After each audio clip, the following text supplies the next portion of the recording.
আজকে আমাকে বেতন দিছে। এই নাও রাখো, আমার খুব ক্ষুধা পাইছে। তুমি খাবার রেডি করো, আমি ফ্রেশ হয়ে আসতেছি। কিরে অপসরি, জামাইয়ের সমস্যার কথা বলে যে আমার কাছ থেকে 10,000 টাকা আনলি, টাকা দেওয়ার কি নামগন্ধ নাই? তোর জন্য এই অশান্তি আমার ভালো লাগে না। আজকের মতো যদি তুই আমাকে টাকা না দেস তাহলে আমি ভুলে যাবো তুই আমার আপন বোন। আরে আমি তোর জন্যই টাকাগুলো রাখছিলাম, এই যে নে তোর টাকা। অপসরি, তোমার ভাইয়ের কণ্ঠ শুনলাম, তোমার ভাই আসছিল নাকি? হ্যাঁ আসছিল। আর তুমি কান্না করতেছো? সমস্যার জন্য যে ওর কাছ থেকে টাকা আনছিলাম, ভাবছিলাম আজকে সন্ধ্যার পরে দিয়ে আসবো, কিন্তু সেটার জন্য কতগুলো কথা শোনায় গেল। আসলে পৃথিবীতে আপন বলতে কেউ নাই।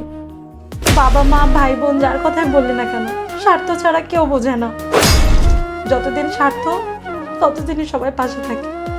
টাকাই একমাত্র হাতিয়ার যা আপনাকে আপন আর পর মানুষ চিনতে শেখাবে।